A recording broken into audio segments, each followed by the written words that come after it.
Hey everyone, it is Pikato here, and before we start this video, I am going to put a quick warning before the video, something I should really do more often with these type of videos. And the warning is, this one is a really sad video, so if you're sensitive to anything that can be really sad, like bullying and the way people are mistreated, then I suggest you don't watch this because that is the main point of this video. But recently, since I got the Gotcha My Life series, everyone had given me shells of support and have loved it. But recently, I've been getting texts saying I should do a part 2, but instead of it being my whole life, it should be moments that either mentioned in that video or I didn't put enough detail in, or I didn't mention at all for specific reasons. The video should just be about that, but instead of all of them, just like the ones that have affected me the most as a human being. So this video is a list of the top 5 best and worst moments in my life, including an extra on that I'm going to do at the end of the video because it doesn't fit into any category. Yeah, what happened was bad and I hated every second of it, but it doesn't fit into the worst category. But I still want to talk about it anyway. So that's why it's going to be a serious video, and I'm sorry in advance if you guys cry, because I'm honestly crying right now thinking that I'm actually going through this. But the reason I'm agreeing to do it is it's no secret that I use my channel as a therapeutic coping method of mine to help me with my serious issues and get the support that I need of friends, family, and even strangers that seem to connect with me somehow, either by feeling bad for me or actually going through that sort of thing themselves, but in a different way. So let's start with the best moments of my life, just to make it a bit more cheery and happy. Number 5. It was the day my mum came home from the hospital after she had her gastric band surgery. Yeah, what happened just before she came home wasn't good, and it's honestly, I'm going to talk about that later.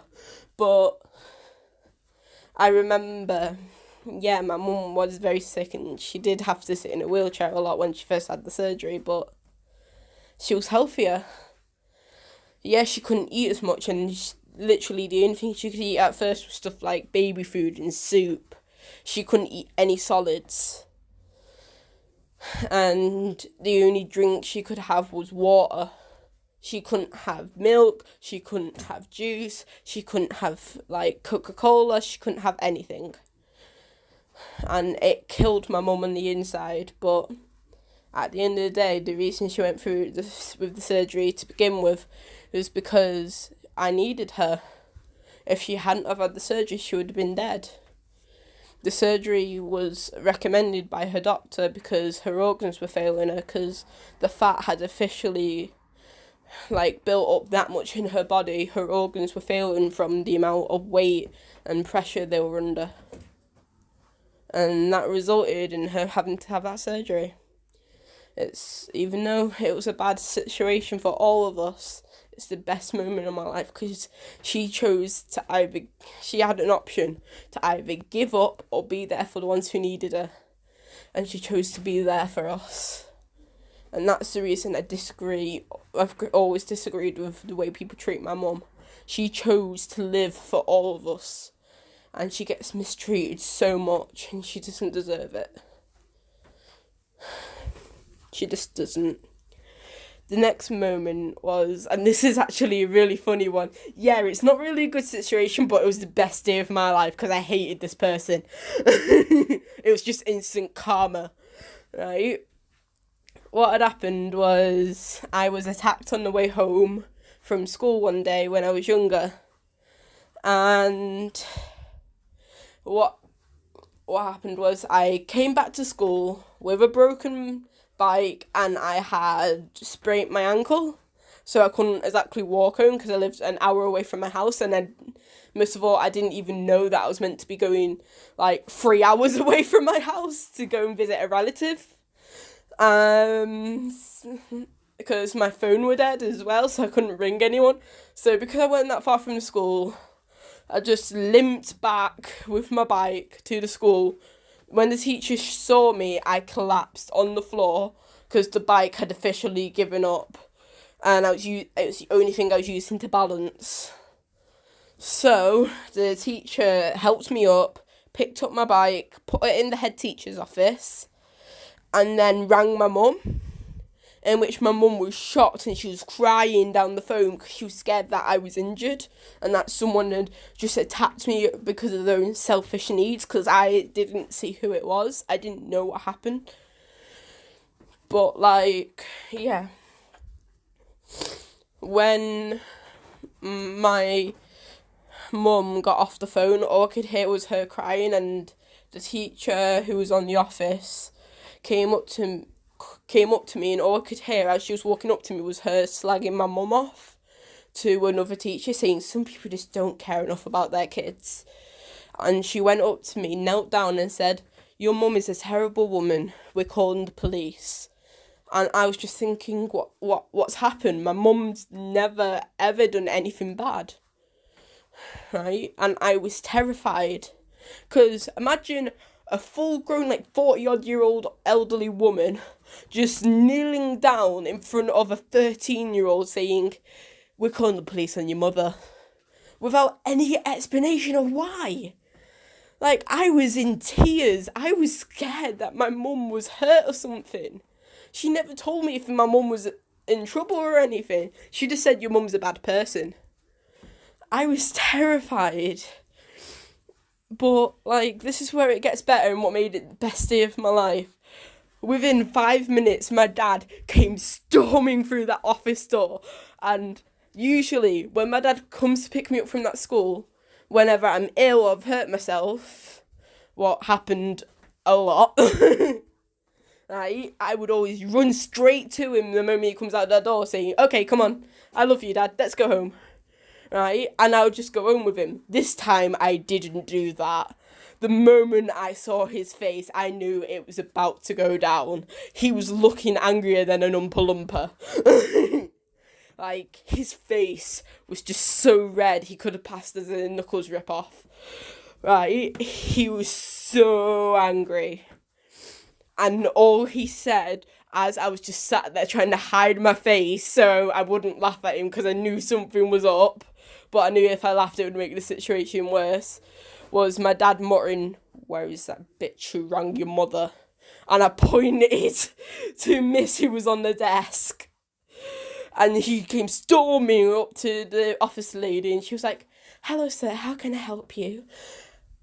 My dad was like, "Are you the woman who rang this kid's mother?" She's like, "Yes. Are you here to pick her up?" My dad went, "Yes, I am." And she went, "Sorry, sir, but we've already rang the police and we cannot let your daughter go unless the mother comes to pick her up or any family member." And just to be a cheeky person, I just went up to him and went, "Dad, can we go home now?"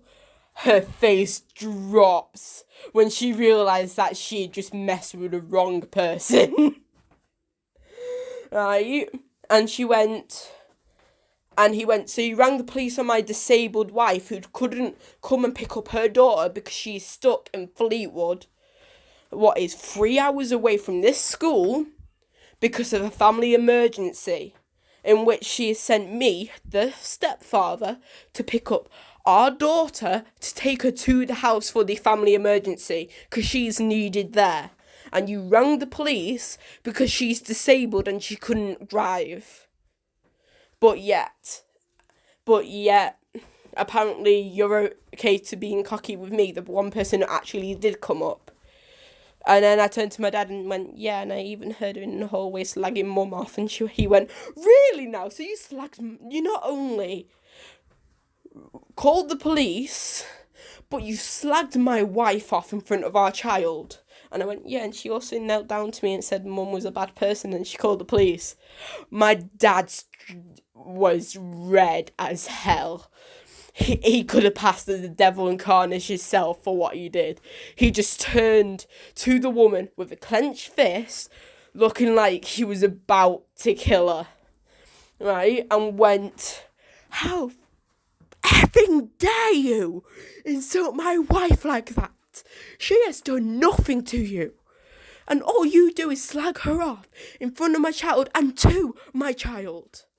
Right? You shouldn't even have this job if you're going to treat students like this. Right? Because you've just slagged off a child's mentally ill and physically disabled mother. Thinking, she's not going to go home and tell her mum. Well, yeah, she is. I was just laughing my head off on the floor. The teacher was terrified. And on top of all that, because of how loud my dad was shouting, someone must have reported it to the head teacher, because the head teacher came in with not two. The head teacher came in with the PTSO officer who worked with the police. And the guy just grabbed my dad, pushed him away whilst the head teacher was screaming at the top of his lungs, asking what the hell was going on. And he turned to me and went, hi, then my name. And I went, hi, Mr. Careless.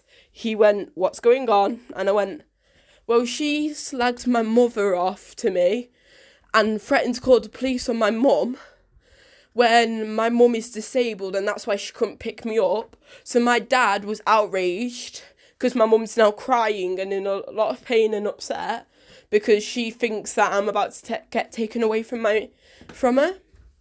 And then Mr. Careless just turned to the office lady and went, is this true? And she went, no.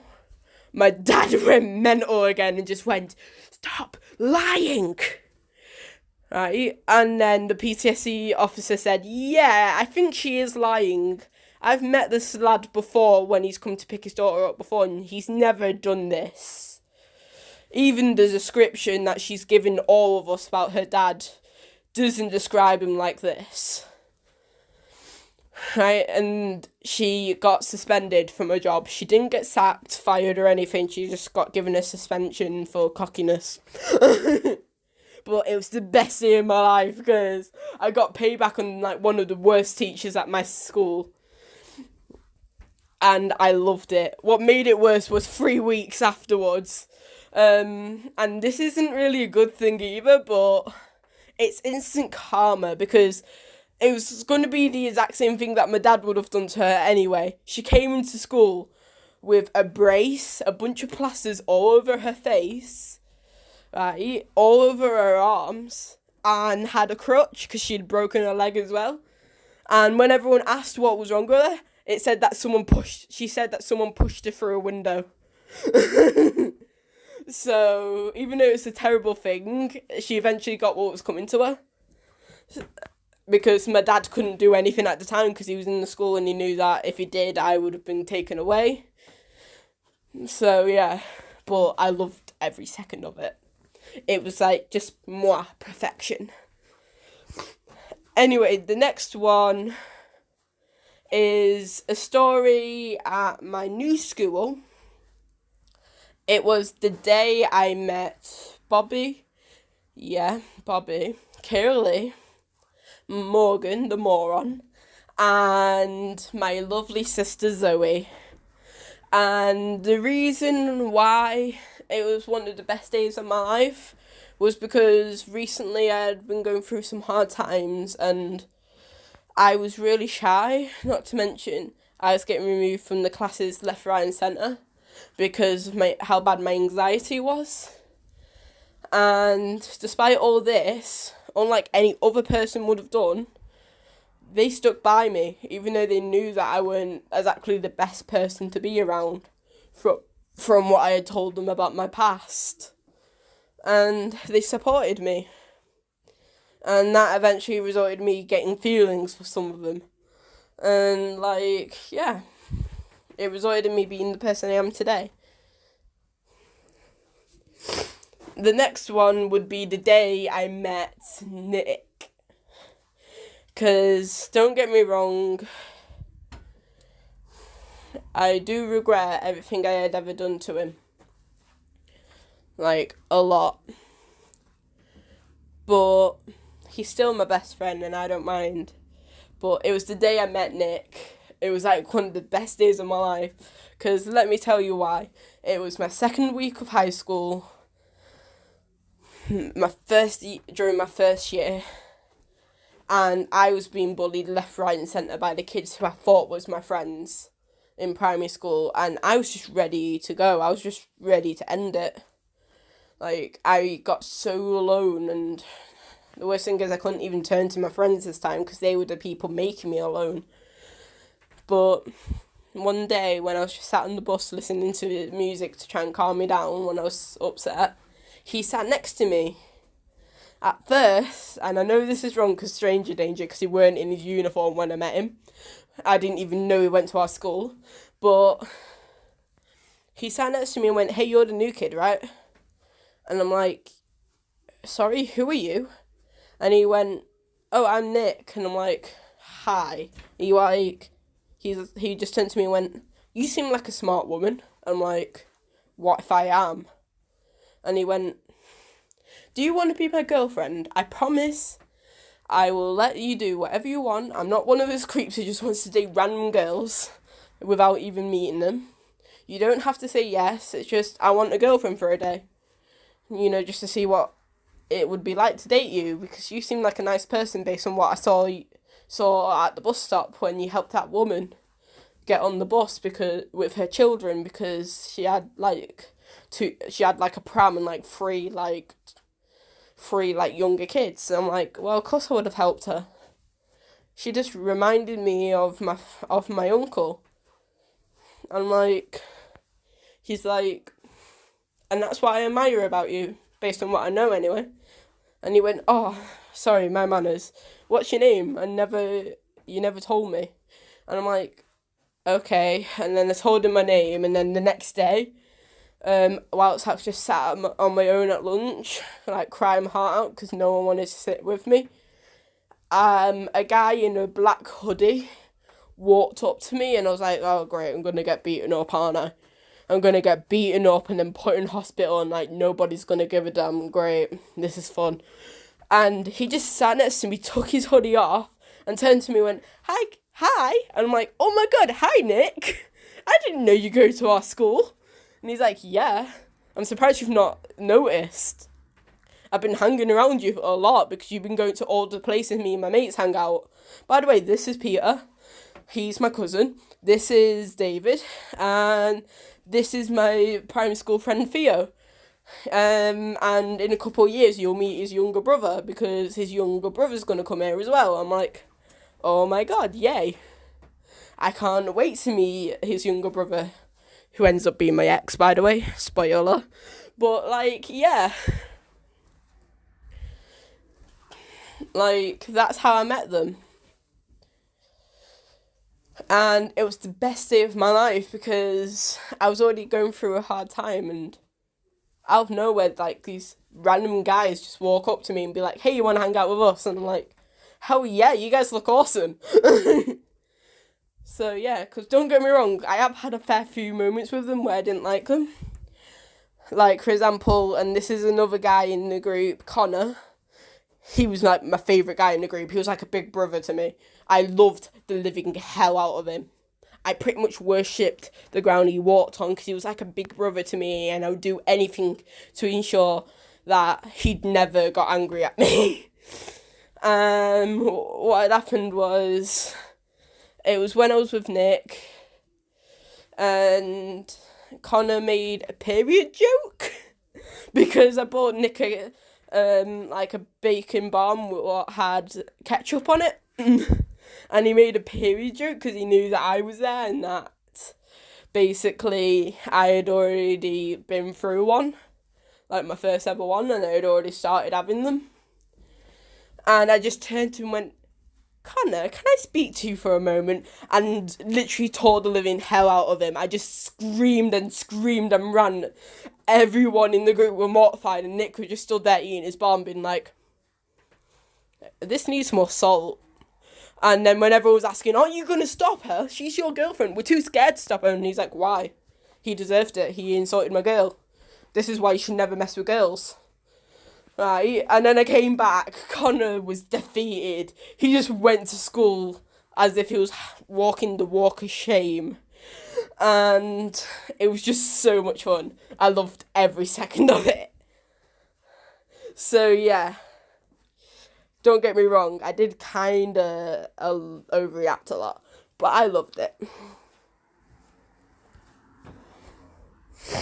And then the last one, like the last good memory, like the best memory of my whole entire life, was the day I turned 16, when I finally had the power to tell my dad to go suck a D and F off and get out of my life. After everything my biological dad has done to my mother and my stepdad throughout my whole childhood. It was the best day of my whole entire life. I loved it so much. But of course, with everything you love, there's always going to be the worst in your life. And this, by the way, is a warning that you're going to cry, because this is the sad moments. The first one was the day I left Nick. Well, the fifth moment. The fifth moment, it was the day I left Nick, because I had been with him on and off for 4 years of my life. Most of the on and offs was either because he left me to go out with someone else, I left him because I wanted a break, or I was sick and tired of being accused of cheating on him when I wasn't. And it just weren't a good time for us. We ended up having an on and off relationship. And I didn't mind, because the more and more we left each other, the more and more I was kind of relieved. But then it came to the last time we dated. Like, the last time we ever, got in a relationship. And I feel so guilty to it, even to this day. I just felt like I missed out. I had gone to school and his ex was being really nasty to me. And I just turned to her and went, look, I don't want to fight with you anymore. I just want my friend back. I understand this whole argument started when I asked you to hook me up with him 2 days after he'd left you. I understand that, but you had to understand, I loved him. And not to mention, you were already moving on. You were dating his cousin. So I thought it would have been fine with you. And I'm sick and tired of arguing about this. And she went, I agree. So I turned to her and went, look, I'm planning on leaving him anyway. Due to all the rumours you have spread about me, I doubt he wants to be with anyone like me anyway. And on top of all that, just after, and this was the icing on the cake that made me want to leave him the most, I got my report off the school that day, and my report card said that I was failing all my lessons. I was just so distracted with everything going on with him that I didn't have any time for myself. I was constantly forgetting to do my homework. I was constantly forgetting, to bring in stuff that I needed that day, like my pencil case or my PE kit. And I just couldn't stop thinking about him in a good way. And I knew it had to stop, because it was the only way I could get the grades I need for my dream job. So I did what any other girl like me would have done. I rang my mum up and told her that I was leaving him. My mum at first burst out in tears and tried convincing me not to, because she saw him as a son, because of how long we had been together at that point. But she understood my reasons. Yeah, she wasn't happy with them. She thought they were unreasonable and I was making a mistake what I was. But eventually she gave in and turned to me and went, look, it's your life, I'm not going to stop you, but I want you to rethink this. So I did. And then it came to the end of school and I went to his house. And the first thing his mother said to me the moment I walked in that door was, "I can tell by your face that something's wrong. And I can tell it's something to do with my son. My son's at college right now. He's not home yet, but you can talk to me about it until he gets home." And I told her everything about how my best mate had convinced me to do so, how my grades were dropping, and how I was being constantly forgetful of the things I needed. And how I'd just lost the plot and I'd lost it. And she turned to me and went, "I understand. Just remember that if you ever want to get back together with him, I'm fine with that. You were so great, babes. I love you so much. And it's really brave of you to be doing this." He came home and I broke up with him. I told him that I didn't love him anymore, and I said whatever I could to stop it from being harder on him. But the more I was talking to him about it, the harder it was. And the reason why this is one of my worst memories is because recently,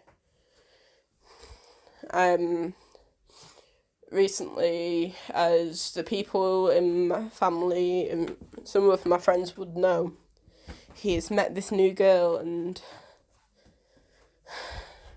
he's gonna marry her. He's proposed to her and they're getting married this year, I think. I don't know. I don't talk to him that much anymore. So, congratulations, Nick. If you're watching this video, I'm really proud of you. The next moment, what I believe, since that was number 5, I think this is number 4. It was the day. This one's a mixed one. It's 2 combined into one because I felt the same pain for both of it. It was the day I split up with both Kira Lee and Morgan. Granted, there were different times, and I had known in each relationship. I had known them both for a different amount of time. Like Morgan, I had only known him for 2 months.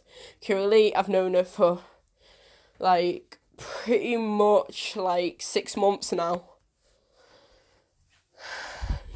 So yeah, both of them were really hard on me, but it had to happen. With Morgan, he'd fallen in love with someone else, and it was the same with Kira Lee.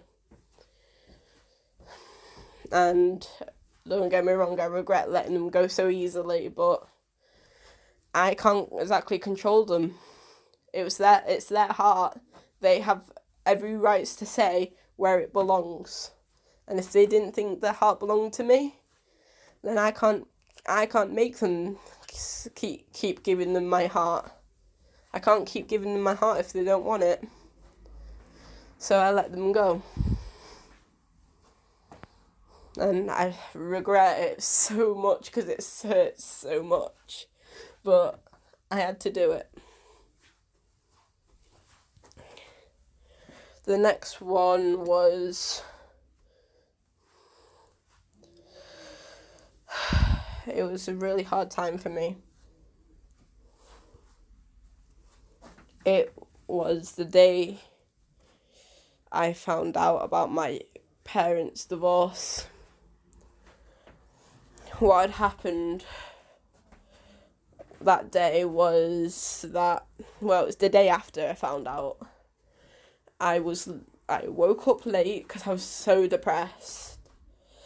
I remember I rode my bike for an hour, like half an hour to get to school because I lived that far away by bike. And I ended up getting there an hour late instead of half an hour late like I would have done. And that was because halfway there I had to get off my bike. I couldn't see anymore. My face was that wound up with tears. I just couldn't keep them in anymore. And I had to walk the rest of the way to school. When I first got in, I immediately rang one of my teachers and went, "Look, can you let me in? I can't get in." And she went, Why are you late? You're never usually this late." And I went, "It's a long story. I'll tell you when I get in." She let me in, asked me, and I told her about the divorce. And she just knelt down and cried with me and gave me a big hug and just went, "I'm so sorry you've had to go through this. Especially considering your mental health. This must be killing you." And I'm like, "It is." And I remember I went up the stairs to go and get changed into my uniform because I always left it at school because of this condition that I've got. I weren't allowed to wear my uniform outside of school due to a condition I had, so I always wore my uniform inside of school unless I went on trips and stuff, and then when it came to me riding home on my bike, I would get changed into my own clothes and just go home. And as I was going upstairs, I had to walk through this office, for where they kept, is this big room what we called the SSC, where we kept kids with either mental disabilities or physical disabilities or who had just behavioural issues. And I walked through one of the classes, and the teacher who was teaching them just turned to me and went, "Why are you late?" You know what our deal was. Our deal was I would give you a reference for prefect if you didn't show up to school this late and you showed up early every morning to get changed before school started, so that nobody would see you in your own clothes and think that this school was letting students off with that. And I just remember I got so angry that she was being so selfish when she could see me crying when I walked in. That's how she even knew I was there before I even got through the door. It's because I was crying so loud. I just turned to her and went, "Oh, just shove it. Just shut it." And she went, "Excuse me? Is this a way you speak to a teacher?" I'm like, "Yeah, it is. You have no idea what I've just been through, have you? I've just found out my mum and my dad, who's been my father since I was 3 years old, when my real dad wouldn't be there for me, has just announced to me that they are getting a divorce. I have had no sleep because of it, because I've been too scared of what's going to happen to me because of this divorce, because I didn't want to lose any of them. I wanted to live in the same house with both of my parents, not just move to another house or not just stay in the house with the parent who stayed with me. I wanted both of my parents. But I weren't going to get that because there wasn't no plan C. There was only plan A or plan B. I'd either live in my stepdad's house or I'd lived with my mum. There was no second option. Right, so don't you dare complain that I am this late to school when I honestly don't care anymore why I'm late to school. All I care about right now is what's going to happen to me and what's going to happen to my mum. Right, the teacher froze. She was so pink in embarrassment. All the students were staring at her in disgust for what she had just done. The fact that she had a go at me when I was going through all that. And she didn't bother to check what I was doing or why I was late. All the students looked at her in disgust, and even the supply teacher looked at her in disgust to the point where she had turned to the students and went, "Okay, kids, we're going to the library. We'll leave the teacher here on her own to sort this private matter out." The whole entire class got removed. The teacher apologised to me and I went, "I don't want your apologies. You've been this mean to me since I first met you. The reason I asked for you to give me a reference wasn't because I thought you'd be a good person to give me a reference. If anything, I didn't want you to give me a reference. I only asked because I knew that if I got a teacher whose reputation was for hating me, the one person all the school knew I had the biggest problem with, if I asked her to give me a reference, then I'd be guaranteed a spot if I got her to give me one. I didn't care if you believed in me. I didn't care if you wanted to be my friend. I just wanted a reference of somebody who I knew would be a reliable person, regardless if they hate me or not. Right, I went, got changed, and then went, "Have a good day, miss," and just went to my lesson. And all I could hear as soon as I left to go to my lesson was the teacher crying, saying, "What have I done?" It was the worst day of my life. Yeah, I got payback, but I didn't like it. After I heard her reaction when I left, it killed me on the inside because, yet again, I don't know what she's been through. I don't know why she was so mean to me. All I knew is she was mean to me. So, yeah. The next one was the reason I have anxiety in the first place. It was the day I had my first ever anxiety attack that led to me getting taken to a doctor and getting diagnosed with anxiety. What had happened was I was 13 and my cousins came to visit me. Sky, who was 10 years old at the time, and her 3 younger sisters who, to this day, I cannot remember the names because this was the first and last time I'd ever seen them. They came over to my house for a barbecue with their mum, their dad, and my mum's mate, Davy Boy. And what had happened was the girls were bored. I, being a moody teenager at the time, were bored. So I just turned to my mum and went, "Hey mum, can I take the girls to the park?" And she's like, "Yeah, but you just come back from the park." And I went, "No, that was that park. I'm talking about the one on the opposite side of the road, not the one behind the house, because we lived right next to 2 good parks." And she went, "No, go on then. But I want you back by a certain time, Missy, to set a timer on your phone, and when it comes to that time, I want you home, because that's when tea will be ready for you and the girls. Since the girls have to go home tonight." I'm like, "Okay." Went to the park with the oldest and the 2 middle children, because the youngest were too young to go with me, because the youngest were 2, maybe 3. So I went with a 10-year-old, a 7-year-old, and a 5-year-old. Right? Everything was fine. We were having so much fun until the teenage girls who we had noticed when we first got there, who was just sat on the net swing the whole entire time, just gossiping among themselves and talking, noticed me.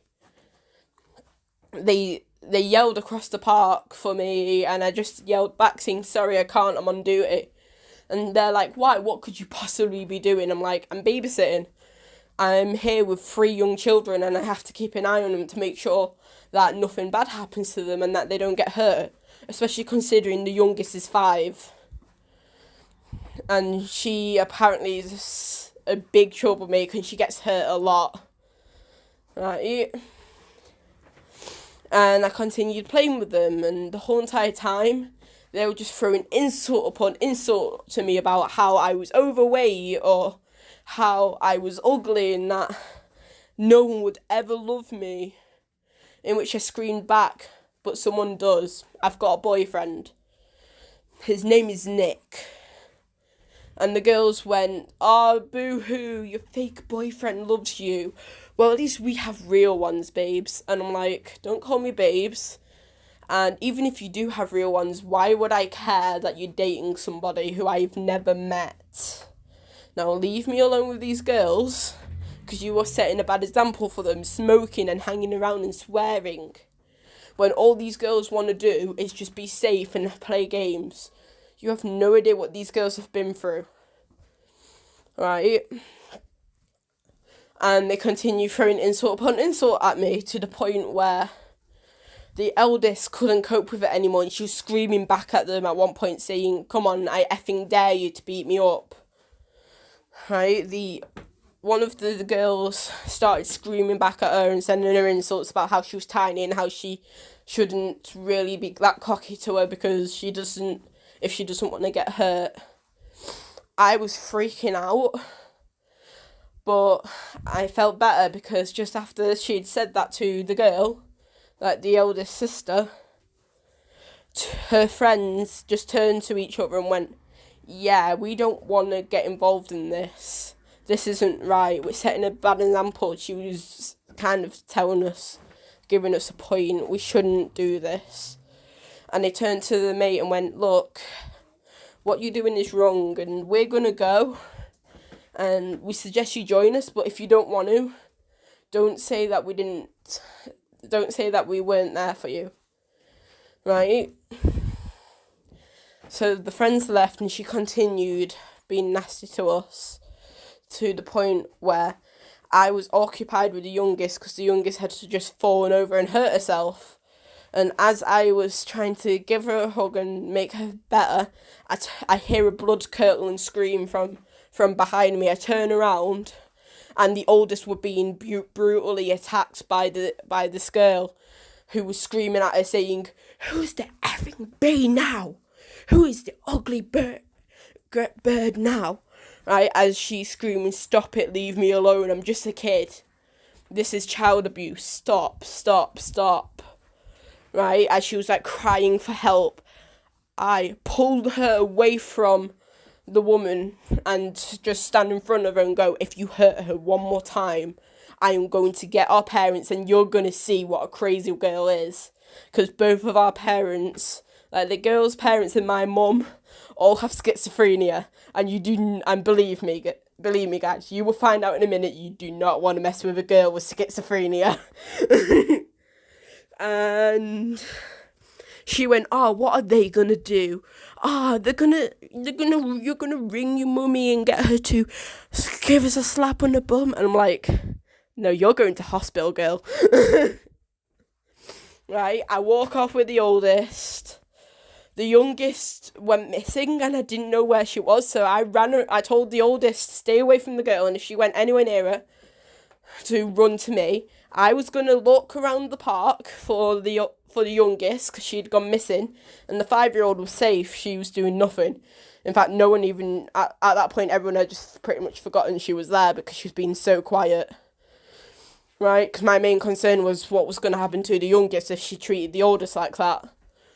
And I found the youngest. When I came back, the oldest was running around screaming for help because the woman was chasing her again, screaming, come back here, I'm not done.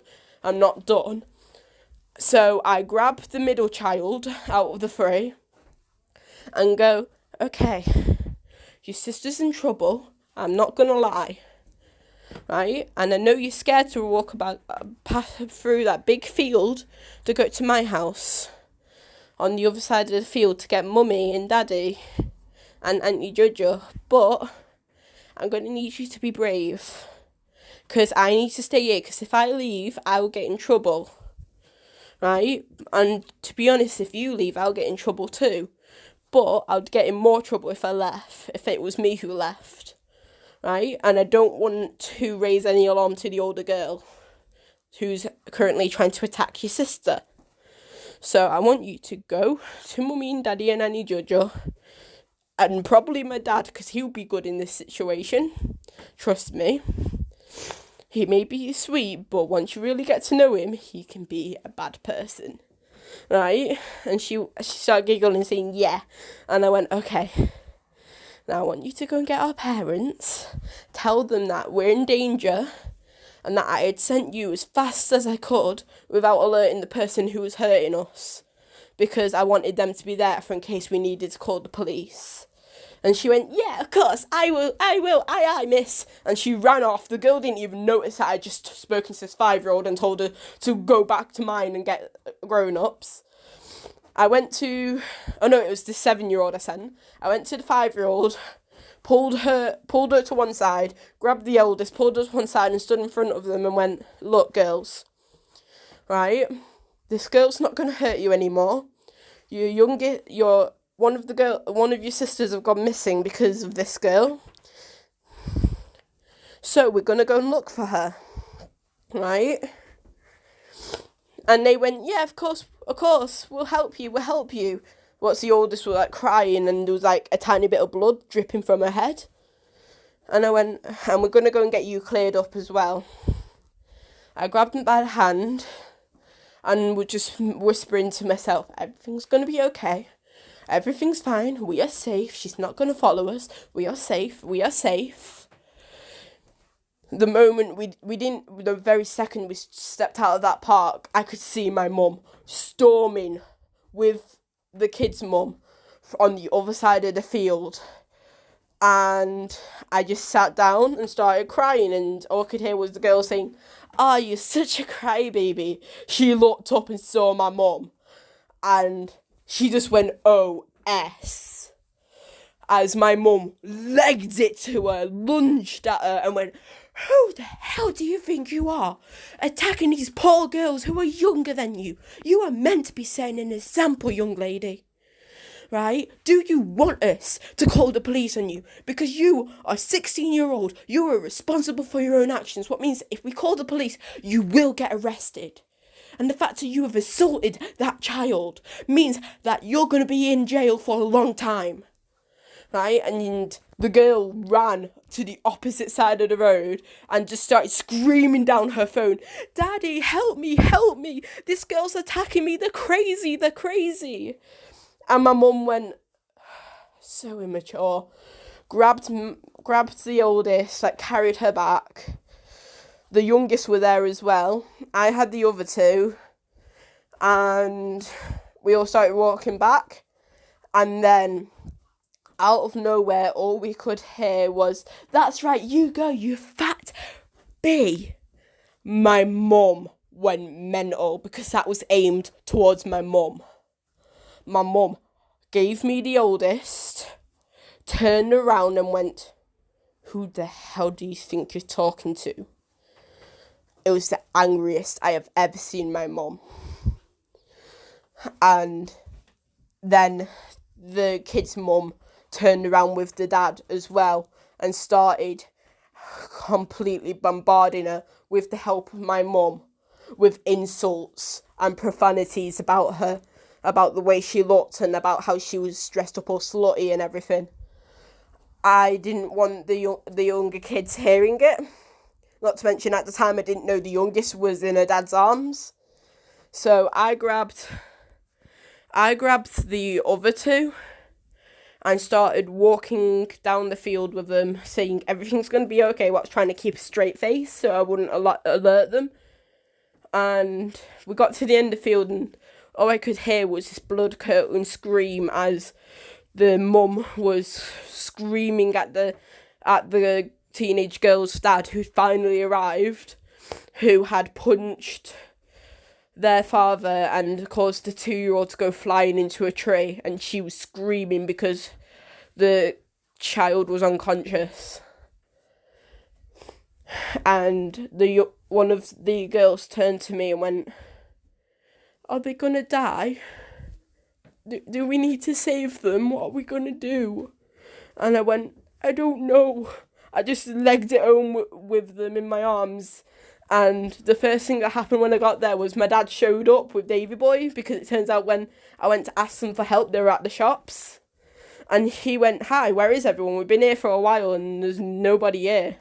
We came back and it was completely empty, and I told my dad what happened and he went mental and started legging it to the field whilst Davy Boy stayed with me and the girls to protect us. At the end of the day, they all came back. Nobody went to hospital. Nobody was seriously hurt. The 2-year-old was still unconscious, but she'd woken up. She only went unconscious because of the impact. She weren't injured or anything, miraculously. Because luckily we knew first aid and we knew what was a red flag to send her to hospital. But she was fine. Everyone was fine. Until we had to call the police, because 5 minutes after we had all got home and started eating our tea, when the sun was starting to set and we found out the girls had to stay at our house because they couldn't go home anymore, right? Because the mum didn't feel like it was safe just to leave me and my mum because of what happened, because she saw how upset I was. I looked out the window to see a flash as if someone was taking a picture. I look out and she was taking pictures of my house with her dad driving the car, and she was screaming stuff like, "Look, I'm going to post this photo on Facebook and put an Amber Alert to everyone at our school to come and egg your house." I'm like, "Mum, I'm so sorry for what I did." And she's like, "It's fine, it's not your fault." I'm like, "But it is. If I had have been a better babysitter, none of them would have gotten hurt." And she went, look, that was just a stereotypical teenage girl. She's not going to hurt you. She's just been like that to try and win people over. But once they find out whose house that is in that photo and realise the type of person you really are, they're going to regret it. I'm like, okay. They eventually stopped when they realised we rang the police on them, and they left. And now, and I know this video is taking a really long time, but now is the number one saddest moment in my life. It was the day I got stabbed in the back by my Auntie Dee Dee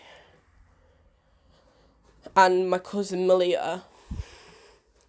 What happened was me and my mum and my big sister and her boyfriend and my dad, we all went to this ice cream joint in town, and it was when my sister came to visit me from Manchester, and I was so over the moon because I hadn't seen her in ages, and she took pictures of us eating our ice creams and posted them online, but the first comment on that photo was of my aunt, the woman I idolised for so many years.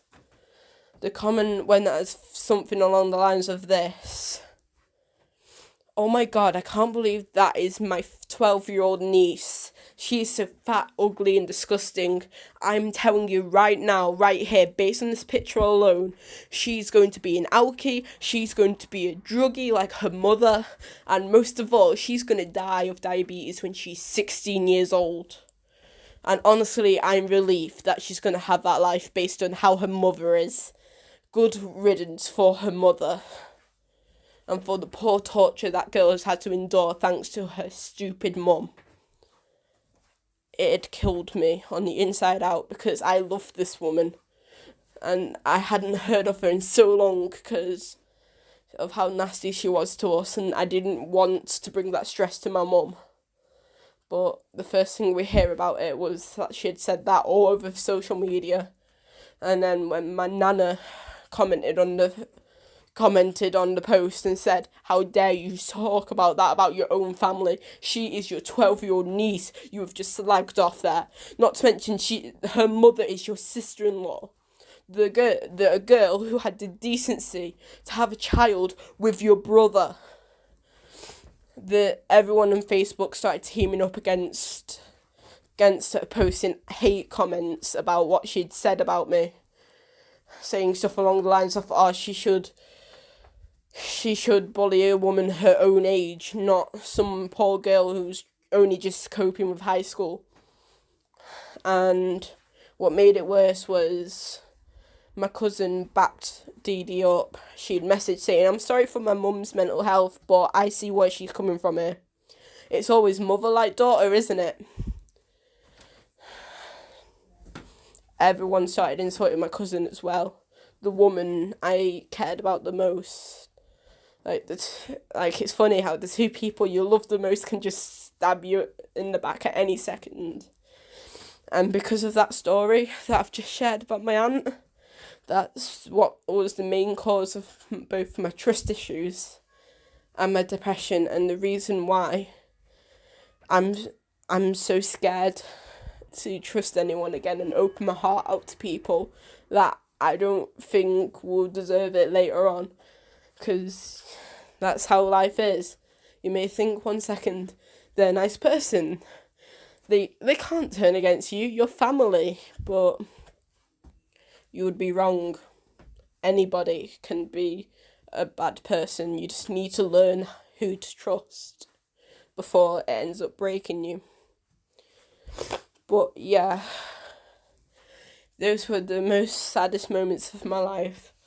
And to be honest, there is one more. The one moment in my life that I can never get back. It was the day I tried killing myself. It was during the first time I tried killing myself. It was during my mum's gastric band surgery.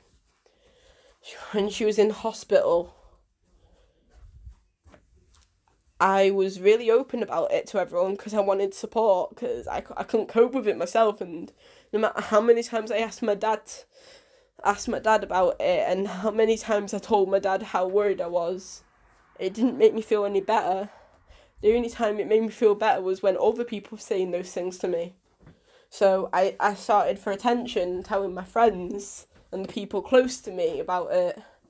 Well, one of my bullies eavesdropped and told everyone else, and next thing you know, 2 days before my mum came out of surgery, my bag went missing during lunch, and me and my friends took all lunch looking for my bag. When we found it, it was in the restricted area of the dining room that had been blocked off due to like damage and the fact it was unsafe for students. And I went, picked it up, and I blacked out. All I remember from before and after I blacked out was, before I blacked out, I read this post-it note. They graffitied my bag with post-it notes, and one of the post-it notes on that bag, out of the hundreds that were there, said, "Why don't you kill yourself instead of letting your mother die?" And they were telling me that if my mum dies, I should have been the one to die. They were all technically, in a messed up way, telling me to kill myself because of the torture my mum has to go through in that surgery. I blacked out. I called, when I black out like the way I did, I called them my blackout attacks. They're usually triggered by my anxiety. I blacked out, and the last thing I remember when I first came out was a teacher was running after me. I was legging it and I had blood on my hands. Turns out when my friend touched me on the shoulders when I went into the attack, I tackled her to the ground and beat her up and started screaming at her at the top of my lungs, blaming her for it. And then I grabbed my bag, threw it in the bin, and just tried legging it to the nearest exit to get out of the school, in which was impossible because the nearest exit I would have had to go for the staff room, and well, they would have eventually caught me there. And because of that, I earned the nickname of the psychopathic girl at my school. Everyone was scared of me because they knew at any second I would just snap. Most of all, that day I lost my best friend. She apparently committed suicide after that because I was the only person who was nice to her, and apparently during my blackout I had told her to go kill herself and that I never loved her and that she weren't my friend, and I was only pretending when I wasn't. And she'd committed suicide shortly afterwards because she thought I hated her. And I regret it every single day. I never meant to bully her that way. I didn't even know who I was. I didn't even know that I was even alive. I had blacked out and hurt the one person I cared about the most at that time. And that's why everyone hated me for so long. And I just never told my mum that side of the story. I only told her about the part where I blacked out. I never told her what the result of my blackout caused, because I was too ashamed. But this was Pikato here, and I did warn you this video would be really, really sad. Like always, I'll see you in the next video. Bye.